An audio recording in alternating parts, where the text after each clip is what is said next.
Hello everyone, मेरा नाम मत्स्या है। मत्स्या एक संस्कृत वर्ड है जिसका हिंदी में मतलब होता है मछली। मत्स्या एक अवतार है जो भगवान विष्णु ने लिया था इस दुनिया के लोगों को बचाने के लिए, जब प्रलय आई थी और ये धरती समुद्र के पानी में डूब रही थी। इसीलिए शायद मुझे नदियों के किनारे बैठना और उसमें डुबकी लगाना बहुत पसंद है, मानो सारी दुविधाएं ख़त्म सी हो गई हों और सारे सवालों के जवाब खोज लिए हों मैंने।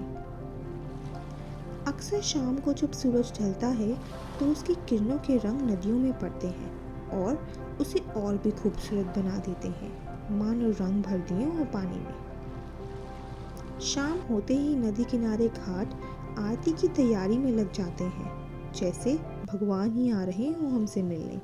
शायद आते भी हैं अगर हम माने तो।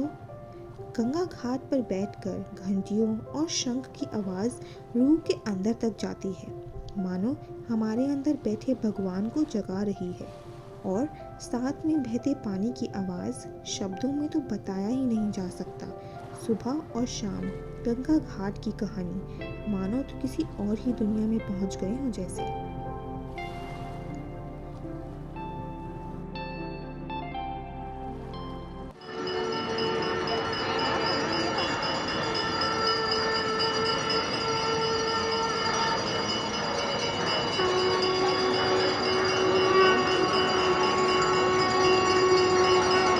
ये मिनी व्लॉग मैंने अपने इंट्रोडक्शन में बनाया है, इसीलिए सारी चीज़ें ऐड करी है जो कि मेरे हिसाब से इम्पॉर्टेंट है। मेरे घर की सबसे खूबसूरत जगह छत है। यहाँ बहुत से पौधे लगाए हैं हमने और एक झूला भी। रिसेंटली टमाटर और नींबू के पौधे लगाए हैं, देखते हैं कब तक आते हैं। सिटी में रहते हुए भी पहाड़ों जैसी फीलिंग आती है कभी कभी, क्योंकि हमारे घर के सामने एक तो खुला आसमान और ऊपर से इतने बड़े बड़े पेड़। फ्यूचर में मैं ज़रूर एक ज़मीन लेकर ऑर्गेनिक फार्मिंग करूँगी, क्योंकि मुझे पेड़ पौधे उगाने बहुत अच्छे लगते हैं। एक टाइम पर मुझे प्रोफेशनली फ्लोरिस्ट बनना था। कभी कभी सर्दियों में छत एकदम हिंदी बुक्स की कहानियों जैसी लगती है।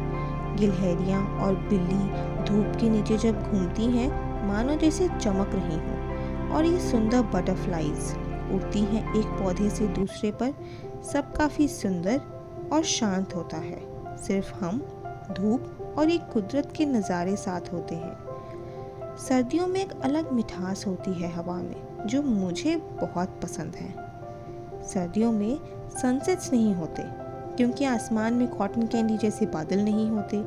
हमारी छत से सबसे सुंदर सनसेट्स अप्रैल और अक्टूबर के बीच में दिखते हैं, और अगर हम लकी हों तो रेनबोज भी दिख जाते हैं कभी कभी। सनसेट्स एक अलग पेंटिंग होते हैं। कभी कभी तो यकीन नहीं आता कि इतने खूबसूरत सनसेट्स देख रहे हैं, वो भी अपनी खुद की छत से। एकदम दिल ले लेते हैं। मुझे पेंटिंग करना भी बहुत पसंद है, इसीलिए इस कला को मैं और निखारना चाहती हूँ और सिखाना भी चाहती हूँ। शायद फ्यूचर में मैं एक फुल टाइम आर्टिस्ट बन जाऊँ।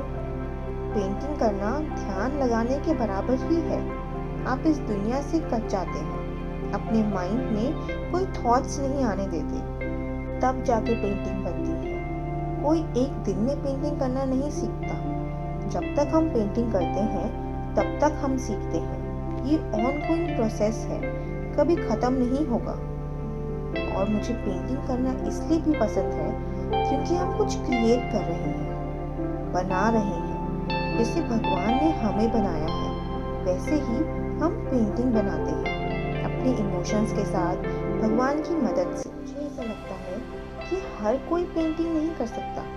जिस शख्स का कोई कनेक्शन है इस कुदरत से, भगवान से, सिर्फ वही ऐसी खूबसूरत पेंटिंग्स बना सकता है।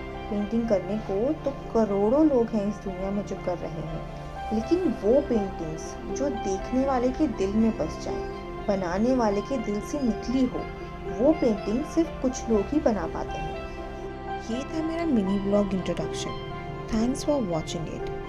नेक्स्ट वीडियो में मैं आपको अपनी 5 फीट की लंबी पेंटिंग दिखाऊंगी, जो मैंने रिसेंटली कंप्लीट करी है और 1-2 दिन में फ्रेम होकर आएगी। तब तक के लिए take care and water your plants.